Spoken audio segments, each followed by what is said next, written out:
Olá meus amigos, olá minhas amigas, concurseiros, concurseiras, sejam muito bem-vindos para mais uma videoaula de Direito Constitucional. Na aula passada tivemos a oportunidade de verificar as nuances sobre o devido processo legal e sobre o contraditório e ampla defesa. Falamos que é do devido processo legal que se extrai o princípio da proporcionalidade, princípio fundamental na interpretação constitucional. Falamos ainda das principais formas, dos principais requisitos para que o processo legal seja considerado devido. Falamos do aspecto formal e do aspecto material e passamos ao contraditório e ampla defesa, onde verificamos várias súmulas e eu disse aos senhores, frisei que contraditório está ligado à ideia de informação e ampla defesa à ideia de reação. Vamos então, feito esse breve resumo, dar início ao nosso 39º encontro, onde verificaremos os incisos 56 e 57 do artigo 5º da Constituição.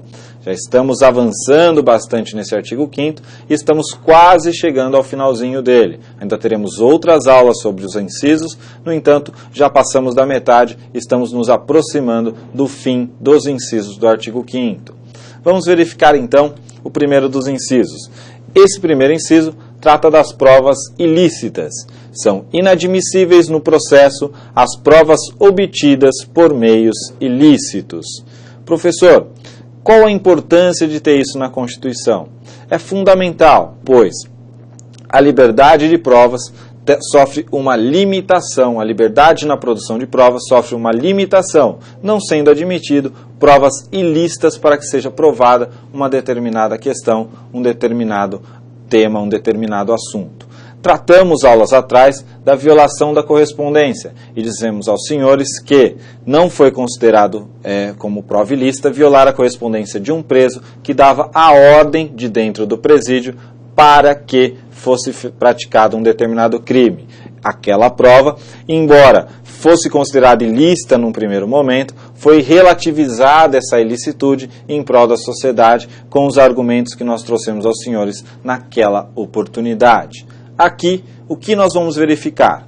A discussão que existe sobre as provas ilícitas e teoria dos frutos da árvore envenenada e das provas autônomas. Vejam, existe uma teoria muito importante, uma teoria que cai frequentemente em provas de concursos, denominada de teoria dos frutos da árvore envenenada.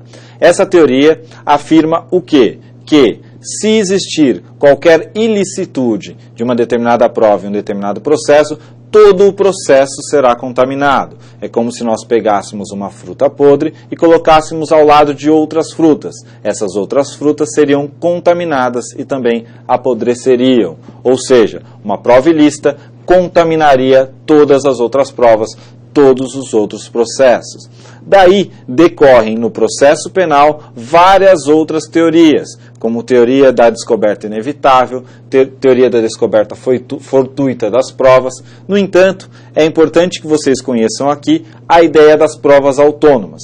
Observem, mesmo que exista uma prova ilícita, se uma outra situação pode ser provada ou é provada e verifica-se que a descoberta dessa prova seria inevitável, essa prova é considerada autônoma e então admitida para se provar um determinado assunto. Vejamos um exemplo, o exemplo trazido pela doutrina. O que a doutrina fala? Vamos imaginar que uma determinada cidade, uma cidade pequena de 500 habitantes, ocorreu um homicídio. E a cidade inteira está procurando o corpo desse indivíduo que faleceu. Veja, para que isso fosse descoberto, a polícia acabou se excedendo e torturou determinado indivíduo que confessou onde o corpo estaria. Essa prova é ilícita, pois houve uma violação de uma garantia constitucional e ela é ilícita. No entanto, esses indivíduos estavam procurando essa pessoa que faleceu na linha férrea, que era um espaço comum de desova de corpos. E esses indivíduos certamente achariam esse indivíduo que faleceu. Dessa forma, a doutrina vem e fala, como seria inevitável a descoberta, já que já estavam procurando aquele indivíduo naquele determinado local, não haverá problema na utilização dessa prova, por isso essa prova é uma prova autônoma e não estaria contaminada pelo vício produzido anteriormente. Vejam, são teorias relacionadas ao processo penal, deve-se tomar muito cuidado e é importante que vocês conheçam que, mesmo que derivada de uma prova ilícita, se a prova for autônoma ou puder ser produzida de forma autônoma, a doutrina considera que ela pode ser sim utilizada. Então nós temos aqui um choque entre a teoria dos frutos da árvore envenenada, onde uma prova ilícita contamina as outras provas, e a teoria das provas autônomas, que se divide em várias e da onde se extrai que, se a descoberta for inevitável, não haveria nenhum problema que essa prova fosse utilizada. Continuando, vamos verificar o quê? Um outro inciso, o inciso 57, que trata do princípio da presunção de não culpa, ou, como vulgarmente se fala, princípio da presunção da inocência. Vamos à leitura dele. Ninguém será considerado culpado até o trânsito em julgado de sentença penal condenatória. Veja, ninguém será considerado culpado até o trânsito em julgado de sentença penal condenatória. Não existe nenhuma menção aqui neste inciso sobre presunção de inocência, assim, presunção de não culpa, de não culpabilidade. Por isso, a nomenclatura correta deste inciso é presunção de não culpa, presunção de não culpabilidade. Professor, mas por que se fala então em princípio da presunção de inocência? Vamos verificar. Primeiro as características importantes para que depois vocês possam entender por que a doutrina utiliza também a expressão presunção de inocência. Primeira característica, quando o legislador, o constituinte, diz que ninguém será considerado culpado até o trânsito em julgado da sentença penal condenatória, daí se extrai algumas características importantes que vão estar relacionadas à condução do processo.